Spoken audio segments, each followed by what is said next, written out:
Well, hopefully Twitch can see the stream, and and we'll start here in a second. All right. So I'm over in the voice channel, if anyone is wondering.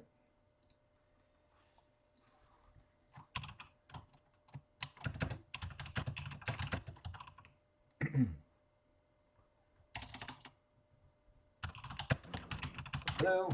I can hear somebody. All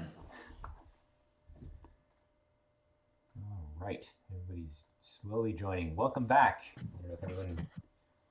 Ryan, your microphone is on, in case you didn't know. Oh, sorry about that. No problem. I know I can often easily forget what microphones are on and off and whatnot. I'm trying to get back in the swing of things here. So let's give everyone a second to rejoin and see what's going on. Hopefully, I mean, I don't know what people do during their summer break, especially when there's quarantine and lockdown and stuff going on. But hopefully, whatever it was interesting and different. Maybe it was just resting and relaxing. That would always be that's always kind of a good theoretical thing to do. Get a little bit of rest and relaxation in.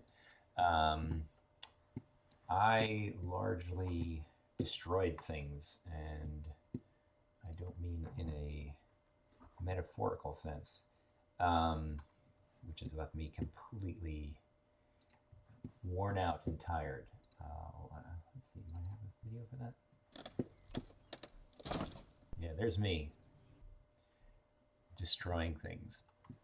That was, I think that was yesterday. I lost track now. So if I seem tired, well, it's because I am tired. I apologize ahead of time for that, but we'll make it worthwhile nonetheless. A little destruction is always fun. After all, destroy is just such a part of game development because it's right there in the API, in the programming interface for everything. You have to create, destroy objects. So that's my, I don't know, I'm buying some time here for all the latecomers, but it looks like we have 10 people. That's not too bad considering we're getting back into things. So I did get through the grading of all the projects that were submitted. I apologize, I didn't post the actual grades yet. I spent the majority or all of this morning and a bunch of last night trying to get through things and get through, which I did. And unless I've contacted you, you did certainly just fine, no problems. Looks like things, the grades should be up there this afternoon as well. Everyone more or less followed the instructions. There are definitely some cool deviations from the instructions, but I think certainly the spirit of a lot of the techniques and things were there. So I think we all did fine. If you do plan on revisiting some more, I noticed there were a couple of people who had submitted some new stuff in the last day or so, which is fine. Which was good, enjoyed seeing some of that stuff. So if you were curious, I don't know if you've had a chance, but there I put up what I called the final Scarecrow, or the version of the Scarecrow that I created, or the version of the Apple Picket that I created kind of based on this Scarecrow sprite, and added kind of a bunch of what I thought were sort of some fun things to that went kind of above and beyond with different types of items that could be dropped. And some effects, like when the player lost a life, the Scarecrow had a little bit of an animation sort of thing going on, and a reaction, sort of kind of turn it into something that felt a little bit more unique. So if you haven't checked that out, I highly recommend checking out the final Scarecrow demonstration, just because it's kind of cool. You might see, where you could kind of take you can certainly still submit changes if you like, improve on it if you like. But based on where everyone is right now, I wouldn't worry much about that. We'll just say, in terms of getting the spirit of the Apple Picker, we're there. I think it's all fine. The main thing now is really kind of let's look at techniques going forward. If you want to practice some of the techniques that I'm going to show today in your Apple Picker, or if you want to kind of jump on to the next project and kind of start from there, that's even better. So don't worry, the Apple Picker was, again, more one of the limited ones. Now, starting today, the final two projects are really, so we're here, let's see, over here. We just had summer break, We talked a little bit. We already talked a little bit about the sprite tool in one of the other videos, the other sessions that we had, where we looked at just the basics of sprites as sort of collections of maps and things, or as collections of images and things. We'll talk some more about tile maps and they get a little bit of intro to animation. And by animation, I don't just mean animated graphics. I mean animated parameters and so on and so forth. We'll talk about that a little bit today. So that's where we are today. And the two next projects are normally affectionately known as the Shoot 'em Up project, the Shmup project, and the last project, not the, well, I guess it's final or last, whatever you want to call it, the project 4, the platformer project. So these two are definitely more wide open with regards to the mechanics that you want to use, the techniques, the design, where it's much more about kind of demonstrating a little bit more, less, there's a bunch of different programming techniques that aren't necessarily going to percolate directly to the user interface. So you have a lot more room in that. However, the basic ideas are that they follow kind of some classic game style, right? The idea of the shoot 'em up is supposed to be basically sort of a top-down game, right? So, for example, here's a game that, let's see if I can figure out where my mouse is. Added some more screens to make life interesting, and it just means I have to move around a lot more. So here's an intro to game program. That's us. All right, so over here, the game that I've been sort of working on started last semester and still got to go a long way. I don't know why. Let's see. Click on things here, hopefully. Well, getting it all on one screen, I guess, is the challenge here. It's a bit of a sort of little adventure game I have going on here. It's sort of an RPG with this little character here, a little wonderful little sprite hero, and it plays a lot like, imagine, an older school sort of Pokemon or Tower Defense or any sort of top-down adventure game. And there is some shooting techniques that, if all goes well, we can move our little character around, and he has the ability to, everything a little bit slow here today, to shoot. So if you're familiar with some things we inspired by Enter the Gungeon, which normally I would show the video for, but I encourage you to go out and just, if you look up Enter the Gungeon on your own, at your own pace, it's a really, really fun game, and it is, a really fun shoot 'em up in that a lot of interesting things is the number of different unique sort of weapons that all share some mechanics and then kind of build on top of that. So you have this basic idea of a weapon, and then on top of that, your weapon can do things like, in this case, you may have noticed that the weapon here has a couple of different modes. Actually, I have it starting off in the kind of burst mode here. Then I got to shoot a bunch of times here. All right. You'll see now my normal weapon, he just kind of shoots one coin around here when you can get bounced off of things. He doesn't move awfully fast. But the basic weapon, it has a little aiming reticle, or an aiming sort of thing around him that says, okay, where is he going to shoot? And then that more advanced weapon was one that would like shoot in multiple directions at once. So I have some different types of inheritance and some objects that are based on other object classes that are based on other classes and so on. So we get into a lot more kind of the object-oriented. We use this as a way against the object-oriented things about the C# programming language and kind of object-oriented design and game development in general, which is a lot of fun. So again, this is the sort of top-down shoot 'em up. Now, at the other end of the top-down shoot 'em up sort of spectrum is classics like Asteroids. Used to do, like the first couple of semesters, used to really focus on Asteroids type games and vehicle type games. So you can do a vehicle type top-down shooter as well if you like that sort of thing. Or you can do a kind of character-based top-down shooter, or it doesn't even have to be a shooter. It's the slightly pacifistic version that he throws coins. He doesn't shoot things. He throws coins. So it's a very peaceful thing. It's just what happens when the coins hit things. It's weird, right? Anyway, so the main difference between those two types of games, the character-based game and sort of the vehicle-based game, is some of it is going to be basically in the character control. And this is where we start to get into some different styles of animation and why you would animate animate certain things certain ways, or you might use animation for motion, or you might not use animation for motion.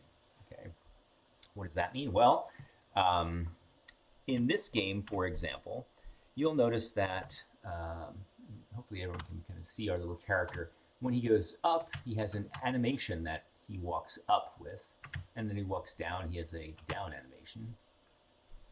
So we'll get him over here where he's kind of trudging around in the gravel. So he has an up animation, a down animation, and then a left and right animation. Okay, so you'll notice he does not rotate, right? So his motion is really just on a straight horizontal vertical grid, right? And what really controls his direction is what animation plays. And that kind of gives us the indication as to what direction our little character, our hero here, Elbow, I started calling him Elbow or Elmo, I don't know. Elbow Aggins, I don't know. Avoid trademarks. So this is a example of character-based motion. Now in a game like Asteroids or a tank-style game, which, let's see if I've kind of been combining all of my games now into this one massive project, just so I can move around a little bit easier. And we'll see if that works to my advantage now. Not armored soldiers. Let's go into the scenes directory here, and if I go to Robo Crash, a very different style, a little bit more like Asteroids. Whoopsie, I don't know why I shut off the screen there. Oh, I know why. It's because gravity is turned on. Let me adjust gravity here. And the top-down game should not have gravity in it. That's going to be one of the deciding factors in terms of what your game is. If you go to 2D, top-down, we generally want to have 0 gravity, right? So here's now 0 gravity, and you'll notice the character, in order to move in a certain direction, I rotate the character, and then I decide to kind of move in that direction. So forward is always relative to where the ship or character or whatever it is, excuse me, is pointing. Excuse me for a second.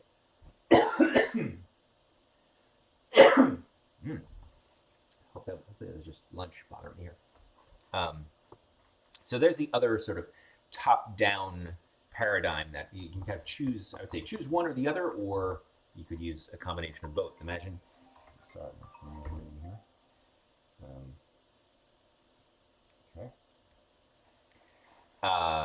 Choose one or the other, or both. So if you like the idea of doing a character-based game, you can certainly do that. Or you want to do more of a vehicular-based game, you can do that. Or you could have a character that walks around until he gets to a vehicle and hops in and drives around, or that sort of thing as well. So you can go back and forth. And one of the maybe there'll be a bonus at the very end to how well you've integrated your various games.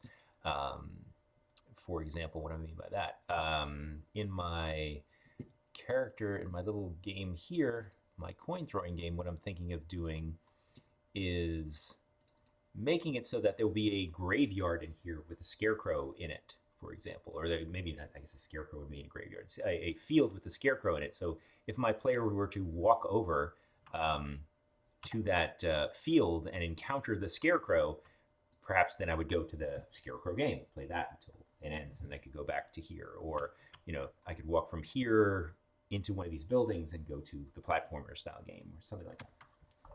Or you could even have a vehicle and jump in, kind of continue around. So possibilities like that. Lots of open-endedness in here. But again, for now, Normally, we start by talking about the things that would be included in this sort of top-down, physics-less game, right? Does everyone follow? Everyone get the idea? We'll get into the requirements for this game shortly as well, but the general style is to have this sort of top-down game.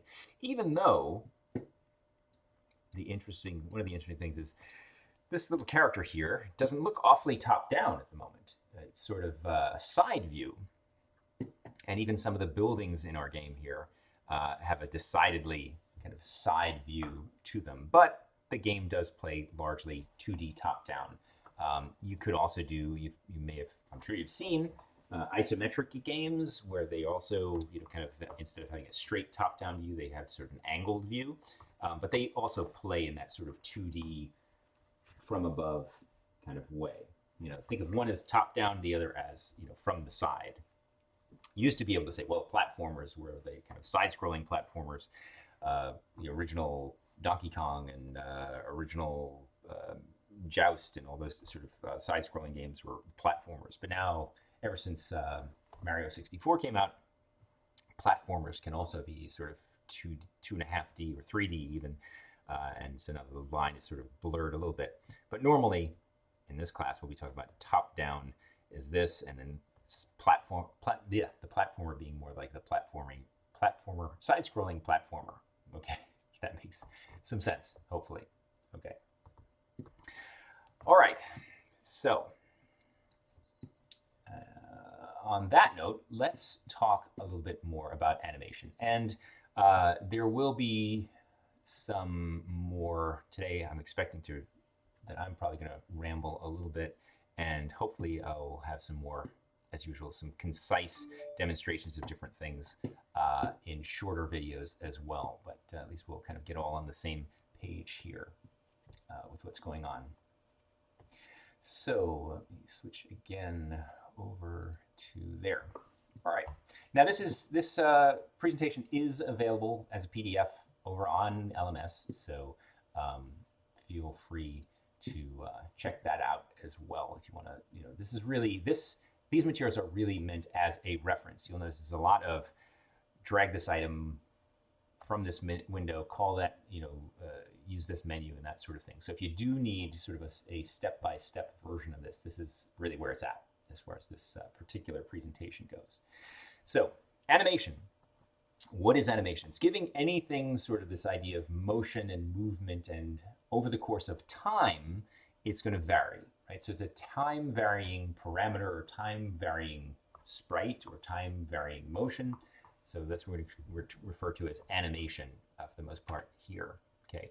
And importantly, it is not just for sprites. In fact, for the first part of this talk, we're going to talk about animating properties and animating variables and so on, as opposed to animating sprites. Okay. Now, Unity has its own internal animation system. It used to be called Mecani. I don't think you see the name show up much, but if you do ever see it referred to, that's where it inherited from. And the basic idea is that it's kind of like working with audio, right? In that usually you have an audio source, which is your audio player, and your audio source will play an audio clip. Now, in the case of an animation, it's a little bit more complex than that, but not too much. You have this notion of animation clips, which contain information about how a specific game object should change its properties over time. And the clip is a lot like your audio clip, and that's the real precise, specific thing. What is exactly changing? How is it changing? How is it varying? In terms of the actual number or the actual frame that's jumping between. Then there's the animation controller or Animator controller, which keeps track of when to play different clips. So the Animator controller is this thing called a state machine. Now, normally, when I'm working with first-year students, they all scratch their heads and have never encountered state machines before. But perhaps, and I'll ask this here, how many of you have used state machines or are familiar with? Okay, you guys, couple folks, let you folks chime in on that. Not everybody. Okay. All right. So the idea of a state machine is that something is always in a certain state, right?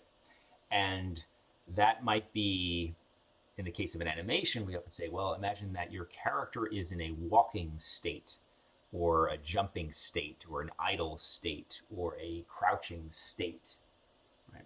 So it's never in two of these states at the same time, which means it's a finite state machine. And what this state machine does is it is sort of a flow chart, or sort of basically a computer structure that allows you to keep track of the different states and what particular state an object should be in at any particular moment in time. So in the Animator controller of Unity, it can do things like play an animation clip, play a sprite animation, according to what state that should be in. And it kind of remains in that state until something causes it to exit that state, right? So think of it, again, simple terms, the player is crouching, or the player is jumping, or the player is hurting, or the player is falling or flying, sort of things that are in this, we normally think of them as being sort of, you have an animation that's playing, but the animation is playing as a result of the character being in that state, okay? It doesn't have to just be a character either. It could certainly be an enemy. It could be any element. It could be trees are swaying, or trees are falling, or trees are, it could be anything that gets animated. Okay, so anything can be in that state. You can also use state machines for things above and beyond typical animations as well. And even if you've used Unreal, or eventually are using Unreal as opposed to Unity, the Unreal AI controller looks surprisingly like the Animator controller in Unity, because it's largely this kind of AI-based, where it's the state machine-based AI engine. So you can even use the Unity Animator controller to kind of do some AI type of things in terms of gameplay, like maybe the character is hunting, or maybe non-player characters hunting, or idling, or seeking, or what state is it doing in, what kind of action is it performing, until something happens to cause it to go into another state. Okay. So that's a bit about state machines, and I'll show you what that state machine looks like in just a moment.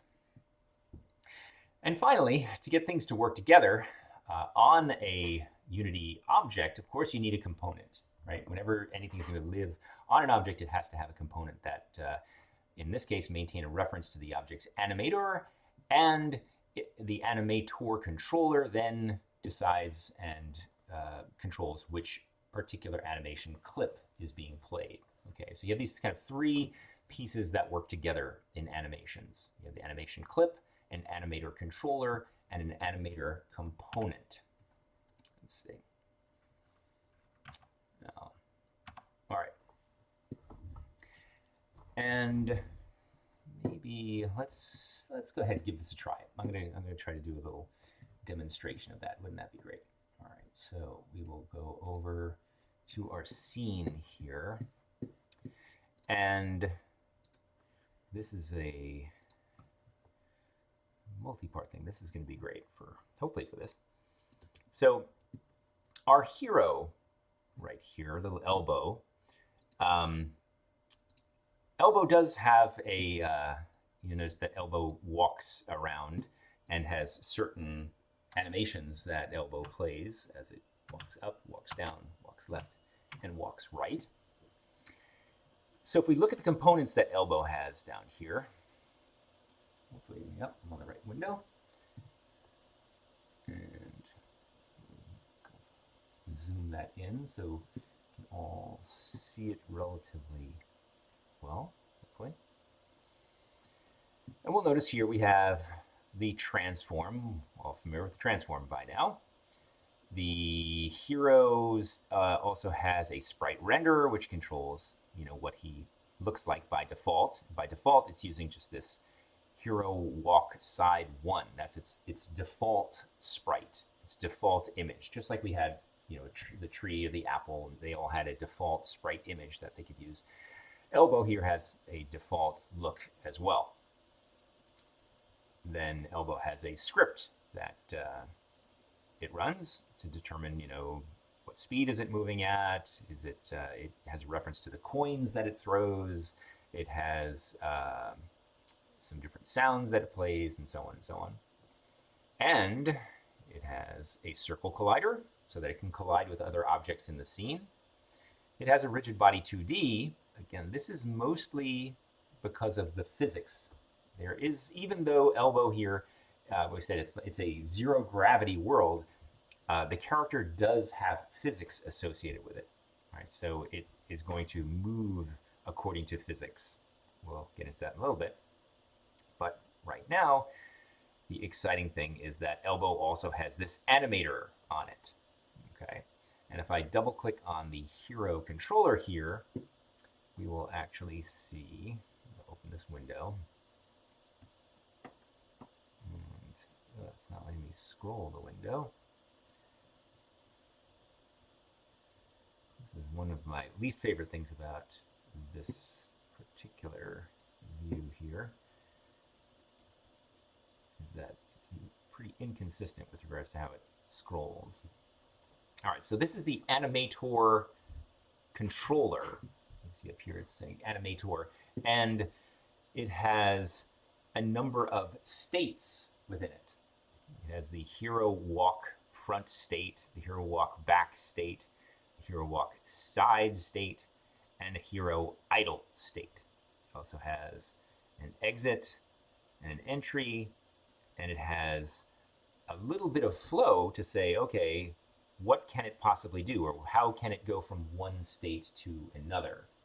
Okay, and this one's a little bit unusual in that it's using mostly external control to determine which of these states to go to at any particular time. We'll see some different variations on that. Right? So this is the Animator window. You get the Animator window through here. You'll have actually, by going to Window, Animation, you can get any of your Animator, your animation, which is down here. These are where animations will be when you're creating them. And last but not least, the Animator parameter. Okay, that popped open on another screen here. And this looks an awful lot like this parameter screen over here. So that's why I probably never use it all that much. So that's where this is. We'll get into parameters in just a moment. All right. So if we wanted to animate something, we'll kind of go through a little bit. So imagine that, let's see. But we'll go back to the other, we'll go back to the other thing for a moment. Now that you've seen those screens in there, this will, as we go through these, you'll see how we wind up going between different things. So uses for animations. Before, I was about to show you like a bizarre use. Maybe I should talk about that sort of use before we actually show it.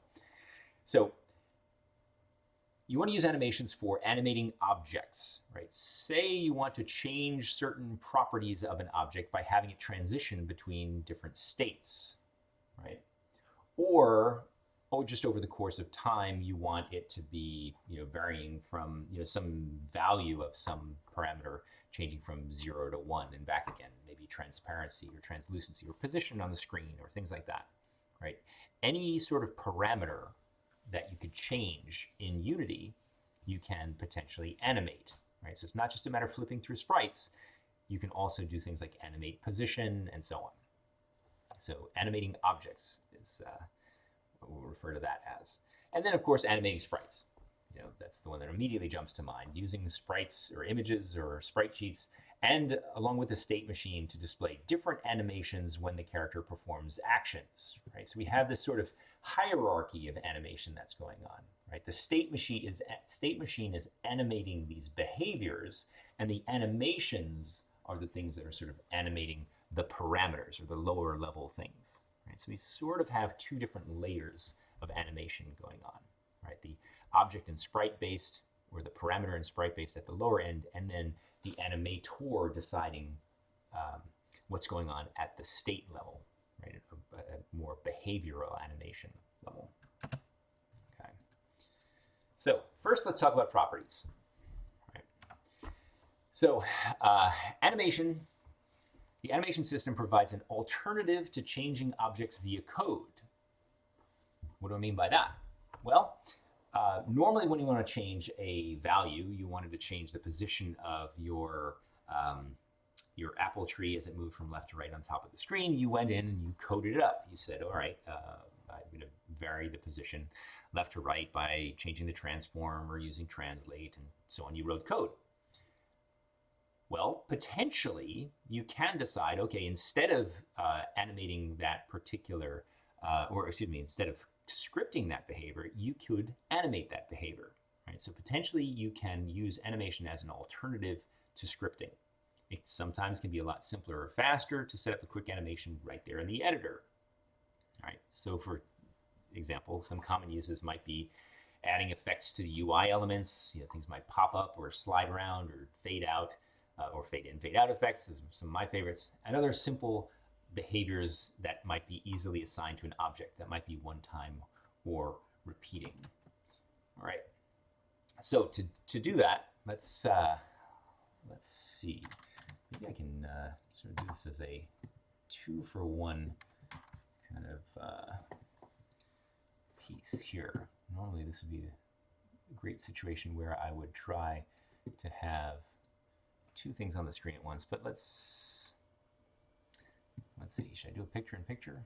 Maybe that's the easiest way to do this. Probably not, but we're like living on the edge, so let's do it. Let's live on the edge. All right, so we'll put that up there, and we will add another display capture. This one, not that one. That's the same one twice. Whoops.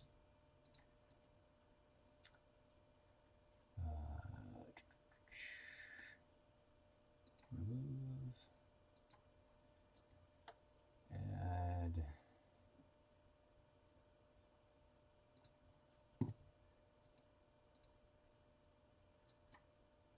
there we go. And this is a case of something being named the wrong thing. So let's put that one on top. Yeah, let's try this. See how this works. Maybe this will work. Can everyone still sort of see that up there? Yeah, put that there. Let's give it a try. All right. So suppose I want to change something in my scene here. Like I have, I want to find an object that's going to be interesting. So here's a barrel, okay? And you can't see the barrel too well because the barrel is hiding underneath there. But trust me, it's a barrel. It's not all that interesting, other than the fact that it's a barrel. All right, so we'll then zoom back to the main camera. And somewhere in the scene is that barrel. Let's see if I can zoom in a little bit so you can see the barrel. Here's the barrel. It's doing nothing, minding its own business. All right? So let's animate that barrel somehow. So we're over here, and I have opened the animation window down here. All right, you say window, animation, animation, that will open up this animation window. Now, right now, it's showing the heroes property here, which is a little bit odd because that's the last thing that I selected that actually had an animator on it. So don't be surprised if when you first open it up, if you have nothing on it, let's see, in this case, we'll find that there's a barrel, and you'll see that there's nothing in the window here. Let's see, there's barrel 1. Where's that other barrel? Barrel, there's that one.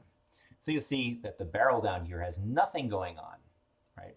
So it asks me to begin animating barrel, create an animator and an animation clip. I can say create, And it's going to ask me now for a position to put this animation in, right? And you'll notice I have in this project, I've already created a folder that I want to put all of my animations in.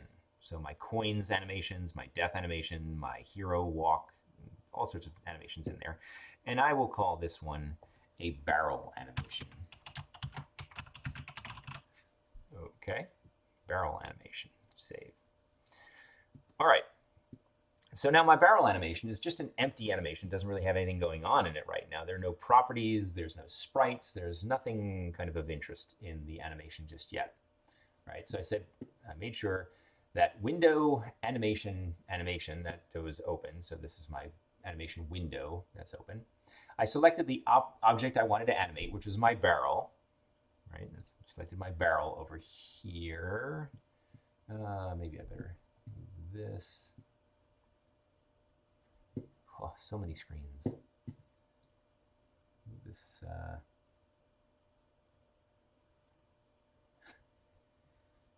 Put it there. It'll be in the way no matter where I put it after a while.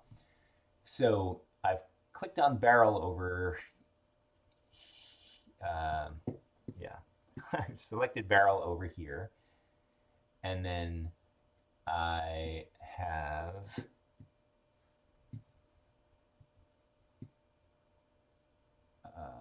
all right. Selected the animation. So I selected the object. It has no animation clips. I clicked create, which created this animation. Otherwise, click the drop down. I didn't want to do that because I just created one. All right, now we want to add some changes. So this is where it gets fun. So you can do things by entering record mode and recording and previewing your animations, or you can just kind of go into this timeline down here and enter values. So let's do that. All right, so I'm going to come down here. And what I want to do, if I did put it in record mode, let's see, if I put it in record mode here, and we could then say record, right, record mode. And I'll come up here and I will go to the transform, and maybe I will change my Y value a little bit here. And that's now put the Y value at that timestamp there. And if I move my timestamp and I change my Y value again, you'll see that it's moved up. And maybe I move over here and I'll move it back down again. Right. And so I have now recorded some positions of my barrel moving. Right. So if I say preview, if I actually play now, you'll notice my barrel suddenly has this ability to jump up and down, and it is interpolating values in between. Okay. Now, if I play my game, and for now, I'll go ahead and I will get rid of my this overlay for a moment. All right, so I'm previewing the animation at the moment, and I'll turn off that preview. And I'll go to my game, and if I start the game, you'll notice, even as I walk my character around, there is a barrel that's jumping up and down there. I didn't write any code for it. I'm having a hard time getting through here, so I'm going to start shooting up the place. And that barrel is just bouncing around like crazy. And if I bump into it, I think I'll get, I'll bounce off of it just because I happen to code that script in there. But that's the basic idea, that we can use these animators to say, all right, change that value over time in this timeline window here, or this is also known as a timeline, or you can refer to it as a dope sheet. This comes from the world of animating, that we're saying, okay, we have certain times that things are happening. And we can also be in curve mode here if we want to see how the position is changing according to a curve. So maybe I wanted to adjust that further. You'll see here now. Oh, I've made it move way too much. Maybe I'll tighten it up a little bit. I move more up or more down. I can change the steepness in different directions. Right. So this property is being animated over the course of time. Okay. if I drop down here, you'll see the actual values, right? A position has an X, a Y, and a Z, and because it's a vector 3, you'll notice it does record all of them. You can't just change one parameter. Well, we can change it here, but we have to consider them all to be animated at once. And then we can also do things like add additional properties as we go. So we could even say, well, let's add the sprite renderer color, and let's animate that. So maybe now we'll take this transparency, and over the course of time, you'll notice it kind of fades in and disappears. I'll put that up here, and I'll have to add a value there. I want to add a point. Let's see, I have to slide, make that. To add a keyframe, yep, add a keyframe, move that down. So now it will fade in and out as it jumps up and down.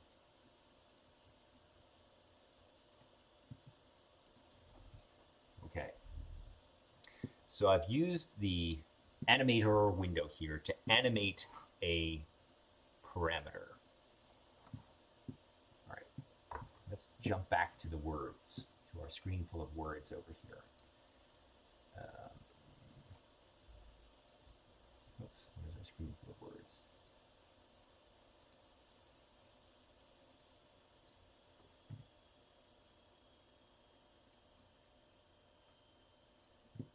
All right. So just to make you feel better, because I know that happened pretty quick, here are the words. Enter record mode by clicking record, and preview by clicking preview, or you can just press the play button if you want to start it playing. Save changes at a certain position and time. You move the white line accordingly. Changes in record mode will automatically be saved as keyframes, so be careful. If you move things around at a certain time, they're going to be recorded. You can delete keyframes after that. Changes in preview mode must be manually saved to take effect. I had that in, I wasn't in preview mode, so I just had them automatically in there. You can right-click on properties, on the property label to modify properties, add keyframes, and so on. And then you click play to see how it looks, or you can play the game. You can either play it from the animation to see how it's going to animate within the scene view, or you can animate it in your scene like we just did. Right? So that was the basics, step by step here. The exercise is to go through step by step and try that. Okay. Now, things about that animation window worth remembering or referring back to here.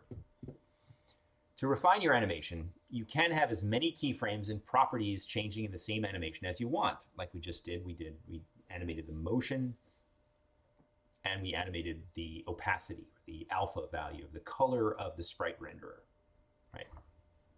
So that was how we got things to change. Now, let me see. I'm going to come over here and call out just a couple of quick things. All right.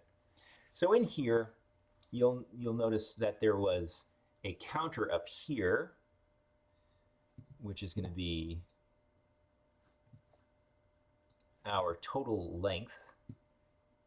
Right. So you'll see it, what sample we are on. This is the sample number. Right. See, I've moved back here. So as I move along this timeline here, you'll see what sample we're on. Right? And the one thing that is disabled by default that I always love to remind people about, and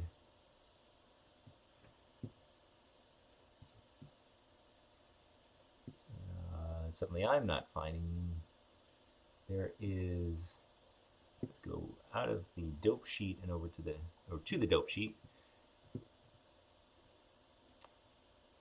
And, oh, this might be a Unity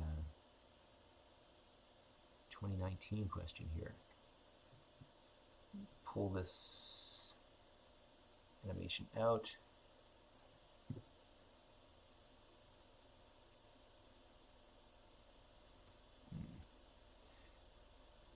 want to make sure, you'll notice I never set sort of a frame rate here. And that is the thing I wanted to make sure you knew about setting the frame rate.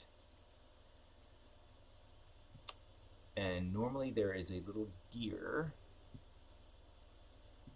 that's normally in this upper corner here. I don't know what happened to our gear. Oh, there it is. Sorry. It's not a gear. It's now dots. So here are these little dots. Important, hidden. Right now it's showing in seconds. Our timeline here, we can also show it frames. Okay, seconds. And I like to always show the sample rate, right? So this is saying, okay, there are 60 samples per second, right? So this is going to determine, as you're animating, what do each one of these things mean? What exactly, what's the interval that you're using here? That's going to become more important when you're animating sprites than it is animating parameters, because you're going to want to deal with, 6 frames of animation take up how much time, versus here we're just setting positions at a certain time. So this is the thing to really just make sure you know about. I can't emphasize enough this show sample rate. And normally you want to set 60 frames per second, or if you're animating, if you've ever seen like Disney style animation, that's actually at a much lower animation rate than 60 frames per second. It might be at 24 or even lower than that, depending on, a lot of your hand-drawn animation might just be at 12 frames per second or even 8 frames per second, just enough to get the idea of that motion across. Like if we look at our hero here, and we'll see, here's our hero sprite, and you'll notice his little parameter, his little walking motions as he's walking up, and it's at 12 frames per second, right? So if we, there's actually only, 6 frames in there, right? So this is half a second of animation, just repeating over and over and over again, those 6 frames over and over and over. Okay, so that's an important thing to remember, that this little spot here is where you set your, or you can tell it, okay, show me the sample rate. So as you're adding actual image animations, you're going to need to refer back there. Okay, let's go back to here. There we go. All right, so samples controls the rate of the animation, sample rate. You can change the animation speed by increasing or decreasing that sample rate. The dope sheet was the default view of with the keyframes on the values on the right there. And the curves shows you the change in value over time as a line. So if you want to change a parameter according to like a spline, you can do that. And here's some key shortcuts for you. Press F to zoom in on this particularly selected line, and A to show other clips, and so on. Okay. You also can loop animations. Like you'll notice our animation of the little character there, or Elbow, the halfling. Elbow was looping over and over again. So loops can be changed on each of the animation clips to determine whether the animation keeps looping or only plays once. And this is one of those things, again, also kind of surprisingly kind of hidden that you might not find, right? So in order to figure out, how does this animation loop here? There is no thing saying loop, right? To say that this is a looping animation, it's kind of tricky. The main way to do it is to go into your animations and open up a particular animation. And that was hero walk front, hero walk back. And you'll notice that they, right on them, will say that they loop, right? So unlike audio, you do have to tell the animation after you've imported it that yes, the animation loops. So even that one where we said, okay, here's the barrel animation, it does loop. Okay. So we turned loop off and we went back to our game. Now our barrel will probably just do it once, and we don't see the barrel anymore because it didn't return. It didn't loop. Turn that loop on, and now it will do that forever. Interesting, important point. Those are the two of the most commonly misplaced features of Unity animation. That's samples per second and whether or not an animation is looped like that. So do remember those. All right. The state machine. So the state machine. In the Animator window, it allows you to control the different states for a given animator. So with each state responsible for playing an animation clip. Right? So now also this, I guess it's going to be easier also to show here. Right? So in the case of our sprite, our hero, we'll open up our hero's animator. Come on, hero. And here is its animator. Well, this is definitely easier to demonstrate in the classroom. That you'll see here, there is a hero walk, hero walk front, hero walk back, hero walk side, and so on. And for the animation, if I double click, you'll see each one shown here. Let's see, hero side. Now you can see that there's the little side of our hero. And there's its front, there's its back, there's its side. And the idle animation is just a single image of the hero. Okay. So only has one image to show when it's in the idle state. Right? So these are the states that the hero can be in. So when the hero is not moving, the hero is in the idle state. When the hero is walking either left or right, it's in the hero walk side state. When it's walking with a positive X, it is, sorry. It was a positive Y value. It will be walking to the back, meaning it's walking up the screen. If it is walking with a negative Y value, we will see it in its front state, which is kind of tricky. How do we keep track of that? How do we cause it to change these states? Right? So normally in our state machine, the first thing we see, we don't have this, well, we have any state, we have entry state, and we also have exit state, where the entry to the state machine, the exit of the state machine, and this extra box representing the any state condition. Right? And then ultimately what we do is we transition in between states. Right? So a state machine always has these transitions. Right? So every state machine has an entry state, which is where it starts out. And from there, the entry state will also go directly. You'll see this orange line here, which is the default. You see it saying default entry transitions displayed in orange are not previewable, right? Because they just already automatically get you there, right? So if you right click on this, you'll see that this is already set as the layer default, right? That's what that orange is all about. So if nothing else happens, if no transitions happen, no conditions change, that's what's going to happen. It's going to go to that state. Now, you don't always want the hero to be idle, of course. So to keep the hero from always being idle, we set up some conditions to go from either the idle state or from any state. Right? The hero could go to the idle state from any of these other states. Right?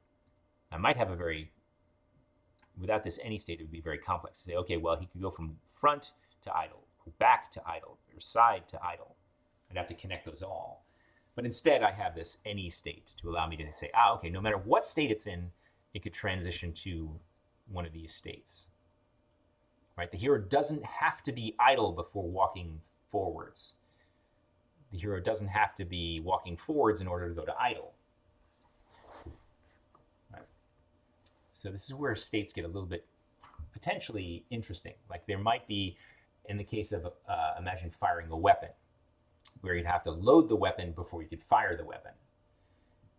Or you had to get in the vehicle before driving the vehicle, or you needed to turn the ignition key before driving, right? So you'd have to pass through certain states, and you could only go to certain states from certain states, right?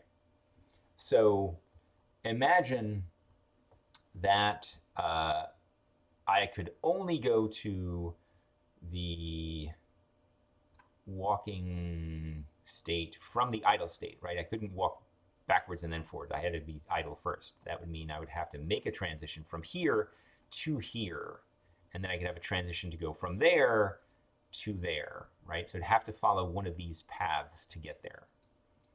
Right? I don't really have to do that, so I'll get rid of that transition. Oops. Just delete that. There we go. Delete key to get rid of that. So our simplest transitions are just going to be caused by certain things happening. So what are these things? How do they, if we click on each one of those, you'll see that it is a transition from any state to this other state, right? What causes these things to happen? And that's where we have these conditions down here, right? Conditions are a bit like our events in our buttons and so on. We have these conditions that we can set up to cause a state, a condition cause a transition to happen. Right. So how do we set them up? First we have our states by themselves, and then we can add different parameters that we can push values into to cause transitions to happen. Like to go from any state to idle state, for example, I might set up a condition that's like this. So the condition says, okay, if y movement is greater than negative 0.01 and y movement is less than 0.01, meaning that y is very, very tiny or very, very close to 0, and x movement is false. So there's no x movement. Now, you might be saying to yourself, well, this sounds confusing. Why is x and y movement handled in such a different way? Why are they so different, this x movement versus y movement? And that sets up an interesting thing that we'll see in a moment. But anyway, it's this condition that will cause it to go to the idle state. Right? To go to the front walk state, we say, well, okay, to walk to the front, it means that y movement is less than, or y velocity is less than negative 0.05, right? Meaning it is more negative, right? We have more negative motion, and there is no x motion. So we're not moving left or right. We prioritize this up-down movement. So that would cause it to be in this case. And you'll notice that walk back is the opposite. That y movement is greater than 0.05 and x movement is false. Right? It's kind of an interesting thing because the reason that the two of them are different in this case is, we can think about this for a moment, that we have an animation for up or an animation for back. We have an animation for down or forward, right? So moving up on the screen or down on the screen. But then we have this odd case where left and right, we don't have a left and a right animation. Oh, let's see, someone had asked a question. My apologies. Are states restricted to animation, graphics, or for values as well? Well, certainly values. I mean, just as, let's see, what time? That question was asked a while ago. Did I already go through that? Did I? Or are you hopping in? I guess. Okay, 2:31. Yes, the demonstration I just did, scroll back in time, you can certainly animate any parameter. So maybe, I'm not sure if I didn't explain it well enough when I was showing that. It's not just about graphics, right? It could be any value. Yeah, scroll back to the part. Any parameter can be animated with a timeline, okay? Now, even in the case that we demonstrated, I showed that it was using the physical location on the screen, but it could be other things. It could be, any parameter at all. And you can even animate parameters within your scripts, within your components. Right? You can do that as well. You can even have an animation cause events to be called. So you can get very, very elaborate with that. One of the most basic things, and sort of once you get this concept of the basic animation and animator state machine, you can kind of take it as far as you want to go with it, right?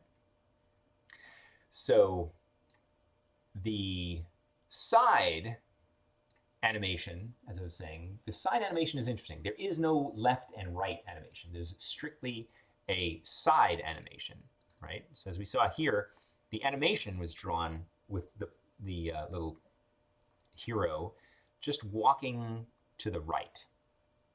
So in the case of that animation, to cause that to happen, it really just says, all right, if there is any X movement, we do this animation. The X velocity can be anything, and it should do that. So as long as there is this X movement, you'll see here, Y movement is a float parameter, and X movement is actually a bool. And when you create these parameters here, you determine what type of parameter they are. So we have a bool for X movement and a float for Y movement. So you're still probably scratching your head saying, well, where are these things? Where are they kind of located? I don't see how they're changing. And let's look at jump back over to here. All right. So we showed the states, the entry state, the exit state, and so on. You can add additional states by saying, okay, you can right-click the window and say create a new state. And normally a state will be a animation or something will be located in it. You don't have to have an animation located in it. It can just be a state. And then you add transitions the way I just showed.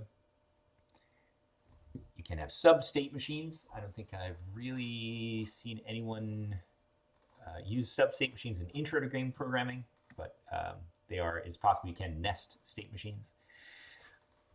And then you have these transitions, as I mentioned. Transitions define how and when to switch between states.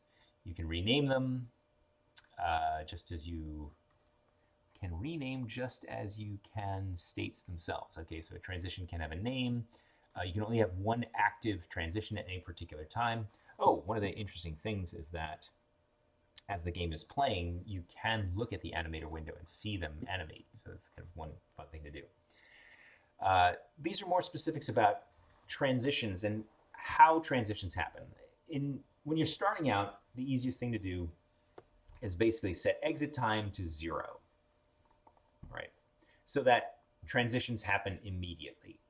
Normally, you can use transitions to even interpolate between different states, right? So say you have a walking animation and an idle animation, you can interpolate in between the two, which is interesting. But for starting out, I recommend that you have just the exit time set to 0 so that you're really just quick transitions and you don't worry about that. And the more important thing to worry about for starting out, at least, is using your conditions to prevent the state from exiting until the conditions are met, right? If there are no conditions, it will exit at the given time according to this exit time, right? So normally you're setting up some sort of condition for that transition to go from state to state, right? So next slide, here we go. Transition conditions, right? So for this, we have these animation parameters that are defined in the animator window. These aren't the parameters that are getting animated. These are the things that are controlling the animation, right? Controlling it via those transitions, right? They are assigned values through scripting to switch between states when appropriate. It's going to apply the logic that I just demonstrated every time you change those parameters and determine should it change state. It has possible types of parameters, ints, triggers, bools, ints, floats, triggers, bools, and triggers, right? You can have a trigger, which is a Boolean parameter that gets reset by the controller when the transition happens. So trigger it and then reset it. And you can have certain transition conditions. Is it a parameter? Is it a predicate? Is it a parameter value? And this we don't need to worry about too much, again, starting out, right?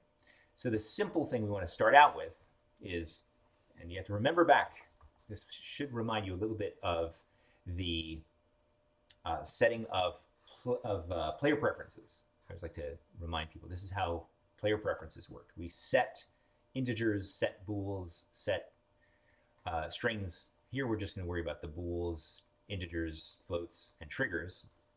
But we use a similar structure. We have the name of the component, or we'll have the get component, find that component, and then set the value to the value that you want, right? So, for example, in the player here, now we'll jump back again. Oops.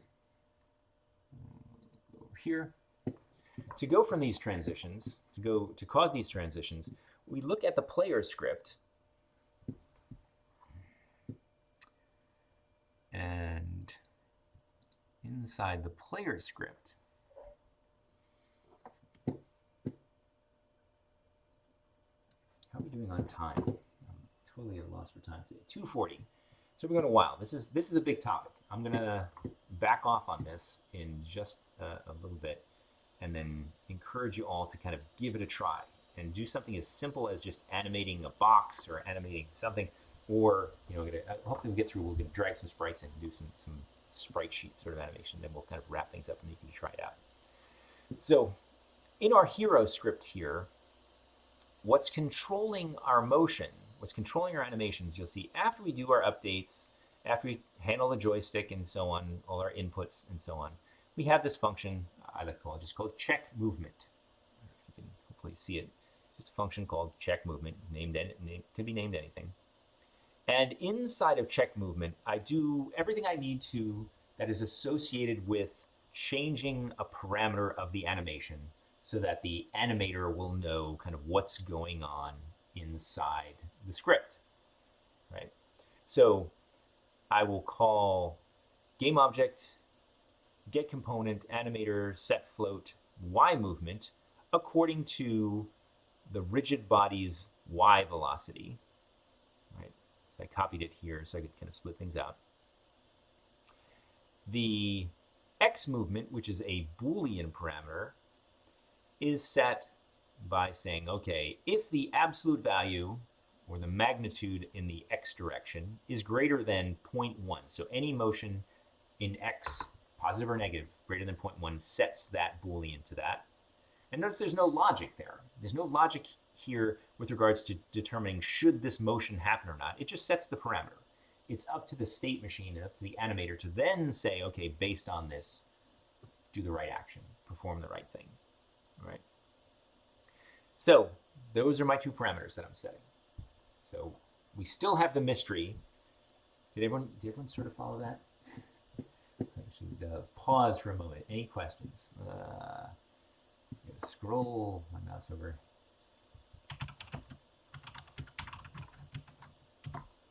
I'll pause for a moment. Catch my breath. Have a sip. So we've controlled our transitions according to some values in our script. Okay, this is the first time I've ever taught this particular lecture online. So this is a tricky one. This is way more of a hands-on thing. Lots of different projections. But let's give it a try. Let's keep going with this. All right. So we're setting our animations, our X and Y animations according to that. So where do we get the left and right? So here's the magic of left and right animations.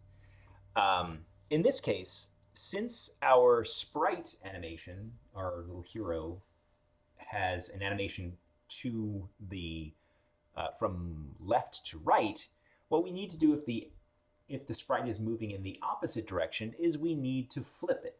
we need to mirror it along or across the y-axis, right? So we're flipping its x. And this is a cool little feature of the sprite renderer that allows us to flip the sprite along an axis. So we just say, okay, if our y velocity, or excuse me, our x velocity is negative, we know that we need to flip the sprite in that dimension. Otherwise, we don't, right? So if I call up our scene here, and we'll focus on the hero, and we'll see its sprite renderer. And I'll hit play. If you look over here, watch its flip value here. You'll see as I move from right to left, it just sets x to true. It never flips the y value because we never want to flip it upside down. Flipping it upside down doesn't make sense. We have an up and a down animation. And that works out a lot better. I mean, if you want to try something where the walking is using this animation, but flipped as opposed to seeing it from the back, you're basically messing with perspective, right? In that case. These sprites are drawn from a certain perspective. And we try to be consistent with how we use that. We don't want to try to flip perspective, which is what would happen if we tried, switching this, right? This feels wrong, right? For having the character walk like this, even if it's in the correct direction, it just feels wrong, right? Whereas this makes sense. It's what we're used to, because the whole world is sort of from that up-down perspective. It never goes upside down. This feels weird, because now this would be from a perspective looking at it from this direction, as opposed to this way where we're looking at it from this direction. Right? So we're not flipping the user's perspective, but we are flipping the x and y, which works pretty easily because it's not a change in perspective. It's just a change in direction of the character. We haven't had to change our perspective, our viewer perspective, right? So that's a fun one. That's one to keep an eye out for. All right, let's go back now. So we've got our X and Y movement. And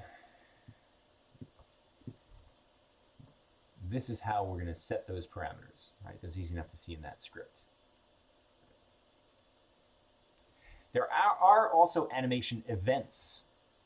You can set an event on a timeline and assign it a particular function to be called within a script.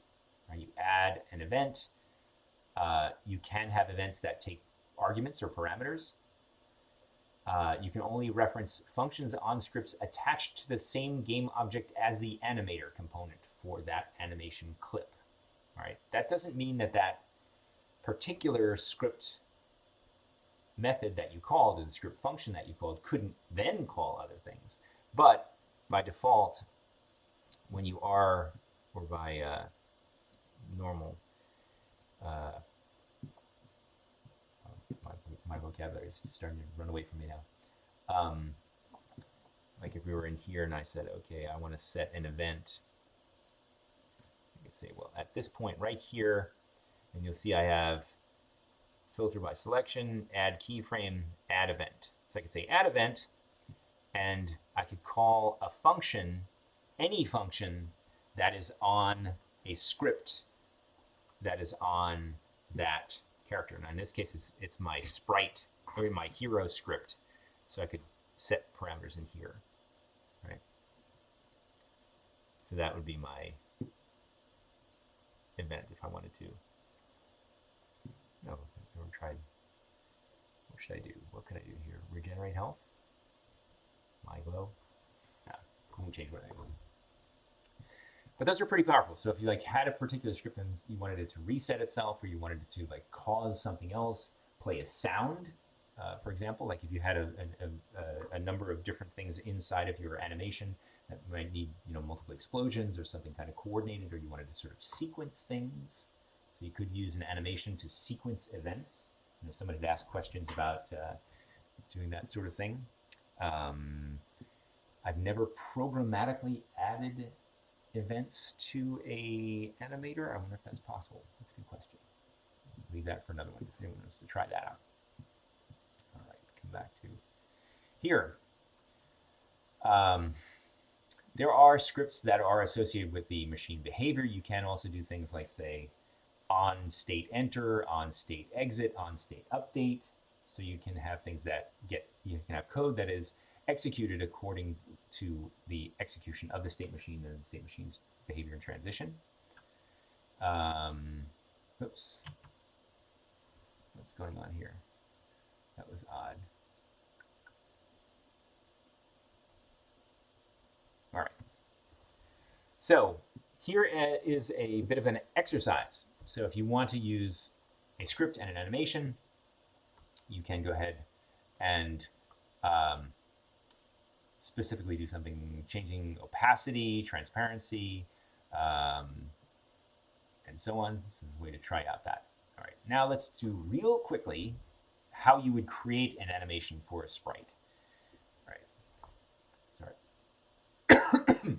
And then we'll leave this, most of this is going to follow the same, but I do want to at least lead you through the process of setting up a 2D sprite animation. All right. So first thing you're going to need is some sprites. You're going to have to get some sprites to represent different states that you want. So you could be looking at individual sprites or a sliceable sprite sheet. And what I mean by that, it could be that you have one particular, if you recall back to our sprite collections lesson, we talked about that you could have multiple sprites in the same sprite sheet, or you could have individual sprites. So, for example, let me finish through the slide first at least.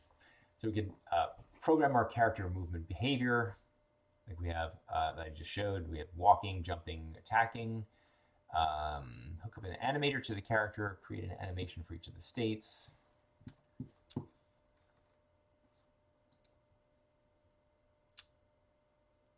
I think the easiest way for me to do this is going to be, again, a demonstration. All right. So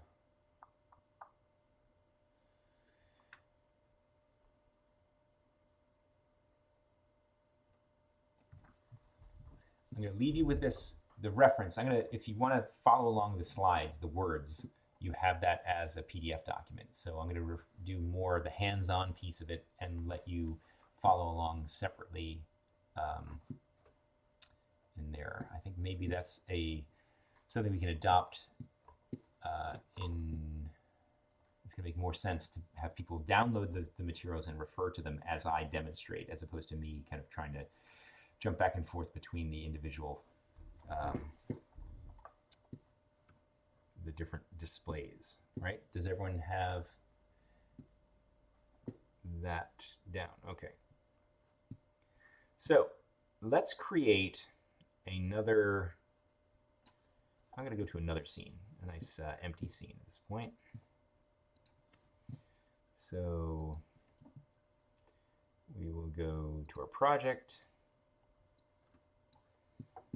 and scenes and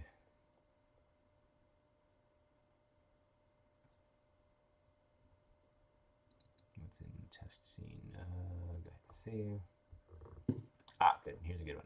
Test scene. It has nothing but an egg in it. We have an egg in our scene. Not that we need an egg. And we'll even get rid of our egg. So what we want to do is we want to create a character. So this we will go, and I'm going to use some pre-made assets.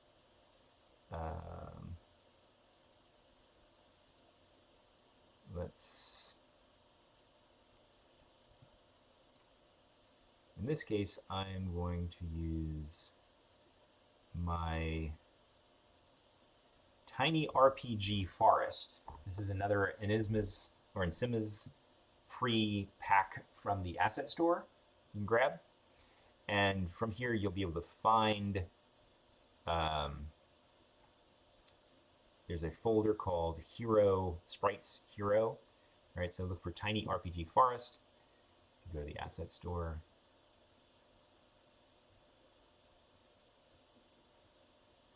Hello, asset store.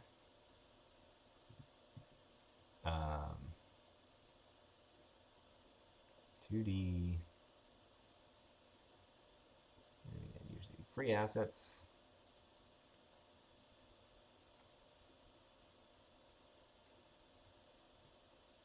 So Sunnyland. Sunnyland has the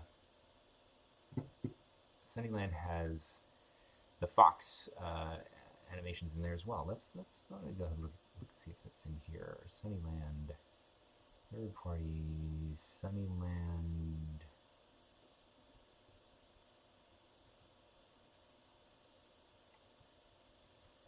Okay, I'll use these.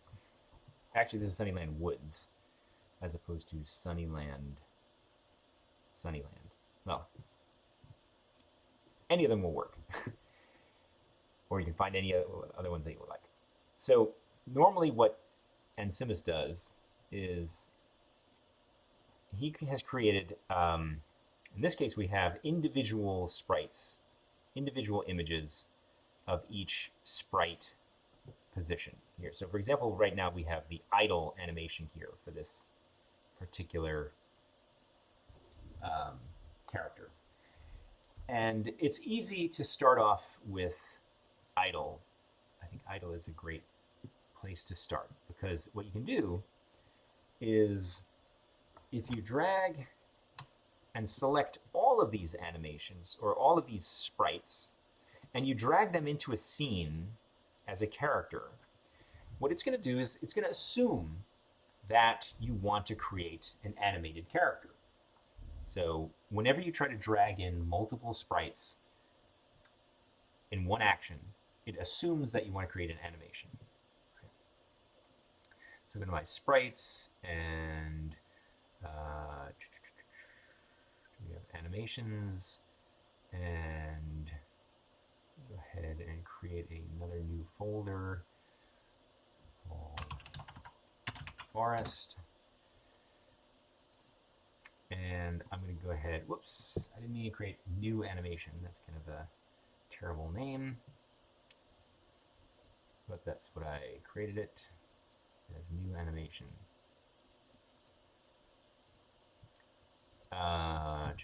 Rename. Let's see if we go here, project.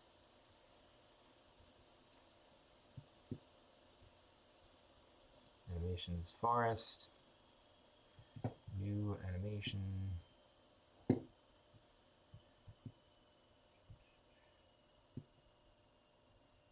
Rename. And this is called SQ idle. Or squirrel idle. Hopefully that's not messed up too many things. Okay, yes, it's kept squirrel idle for me here, thankfully. All right. So Squirrel Idle already has 12 frames in it. And if I press preview here, I can't, let's see if I just press play, you'll see the squirrel is idling. Right, so by default, it is set up nicely. Set up to 12 samples per second. If I change this, if I said 6, you'll see it moves slower. So my sample rate, maybe 6 is good. Right, so I have a simple idle animation for my squirrel now. Right, so in the squirrel player idle 1, and I'll name it squirrel.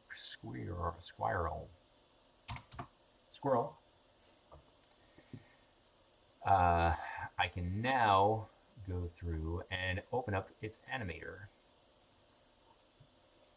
And we'll see that in here,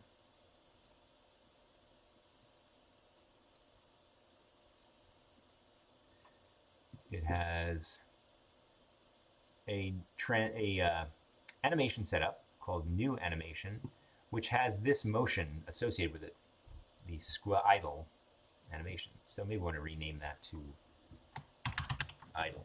That might come in handy later to have it named the right thing. Okay. Now, if I wanted, I could create another state, create an empty state, and then I could do things like, okay, maybe I want to put a motion on that. So this will be, what other things do I have? I have in this project, I have to find my tiny RPG forest sprites again. Whoops, not forest. Sunnyland wood sprites. Crouch, hurt, idle, jump, run. Run's a good one. So say I want to create another animation. I can grab those. But I don't want to necessarily drag them into the scene and create a whole nother player again. So what I'll do is I will drag this over here momentarily, and I can say, create a new clip. And I will call this one SQ run. Right? And I will put it in this animations forest directory, sqrun.anim. Save. And I'm going to drag these into here. And I'm going to set this to 6. And now I can preview that. There's my run animation, which maybe should be faster than that. 12. Now you see it's automatically created a run state for me here, so I didn't really need to create that new state. I'll go ahead and delete that one. So I've got run and I've got idle. Now, if I go directly into the game, let's stop this. Go directly into the game, you'll see that it immediately goes to idle. And this is the cool thing that we can do with the animator here, is the animator will animate to tell you exactly where it is, what's it doing, and so on. Now, if we wanted this to change, whoops, wow.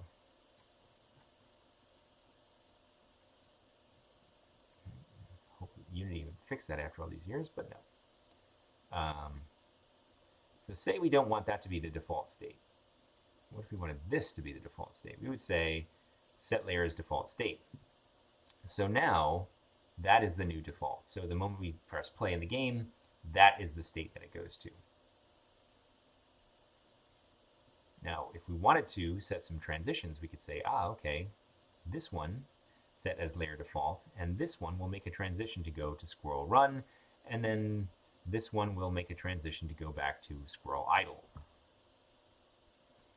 And now if I press play in the game, you'll see it goes from idle to run, back to idle to run, and so on, because there's no condition on these transitions. It just immediately goes back and forth between the two. So that was the default, that was the easy, quick and easy setup of basically starting off with a set of images that I wanted to use as a template for an animation for a character. I can just grab them, drag them into a scene. It's automatically going to ask me, do you want to create an animation? And this is going to create a new player object or a new game object with an animator on it and set that up as a default clip on it. So that kind of gets the ball rolling for you. And then you can add additional clips and then put whatever parameters or whatever images on those particular steps in your timeline and take it from there. So let's switch back over to the notes for a moment and kind of summarize there. And I'm going to leave it as an exercise for you to kind of go through. Right? So the states in here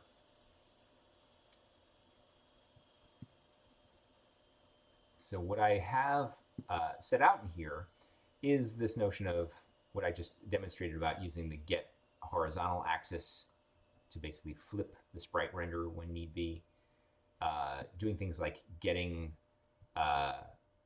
if the player is using force to use motion, then you can do things like see what's going on. We'll talk more about grounding in a future lecture and lesson to try out as well. But I think for today, we'll leave it at that and leave it so that you should go ahead and try out an animation based on those things that I've set now. So again, in this, the rest of the materials here really are just kind of go through and reinforce the exercise of going through and setting up those things. All right, how does that sound for first day back? Try some animations out. Both make sure to try at least one scripted, or excuse me, one parameter animation and one visual animation, and then control either of those from a script by modifying parameters. Okay, so we'll leave that as today's exercise.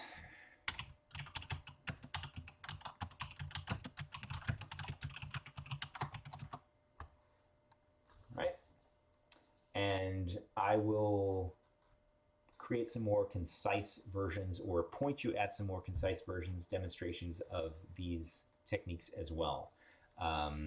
We're getting into an area now where if you are looking on my YouTube channel, what is known as my LearnMax channel, there are additional videos on there from previous semesters, including some things on animations and so on. So if I'm going to look through them again and make sure if I find a particularly interesting one, point you at that.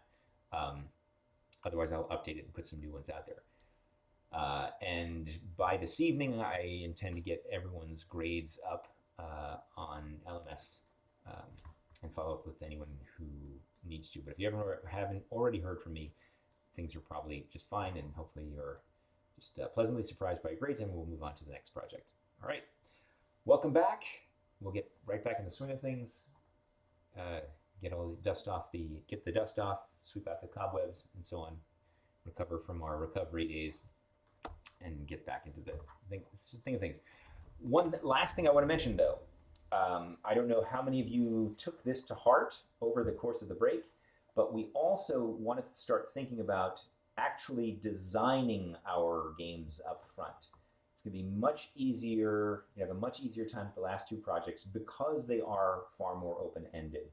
You do want to spend a little bit of time designing each of them. Okay, that could be anywhere as simple as, you know, this afternoon with a blank piece of paper, or open up a page. Here's a good example. Let's see, do I have Krita open? I don't know if I do. So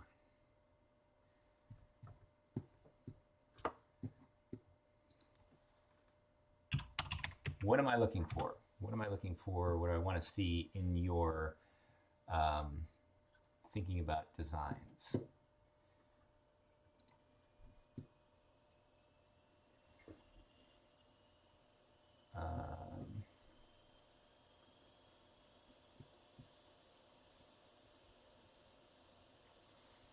So it doesn't have to be in Krita. Certainly, it doesn't have to be in a particular program. I'm just opening up Krita because it happens to be what I use for drawing here. So I'm going to open up and say, all right, first off, let me maybe rotate this.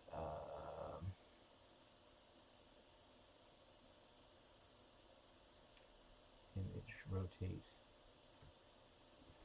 and say, well, since this is sort of a top-down shooter, I'm gonna say, well, I'm gonna have something, and there'll be a town, and I'll have my character here, and somehow I'm gonna say, okay, here's the cut and paste from the other game, my little character with a feather in his hat.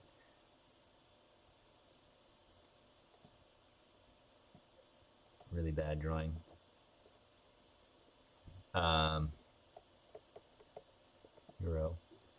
and there's going to be a road into the main town, and there's going to be some houses, and there's going to be a town square, which is going to be important, and there's going to be a this is going to be the cornfield, which has the scarecrow on it. You can't read this all well, but the idea is okay. And so there's going to need to be a path for him to get to there. There's going to be a fence around here that's going to be done with a tile map. We're going to get into tile maps next time as well. So I'm going to make it so that the world, so impenetrable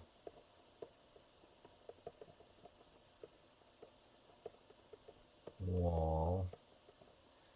And what happens in the town square? I don't know. There's a fountain. I'll put a little A. Fountain. And if he tosses a coin in the fountain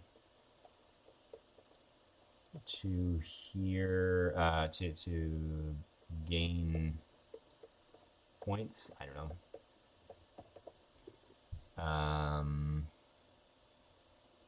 Maybe there's a stable, and the moment it goes, you know, the stable here, the B, stable for horse ride. So obviously we need that. Maybe there's some kind of going to be a loop down here, so they can wander around. And just start to go through things here in terms of how you want the game to be, and we'll get make note. This is from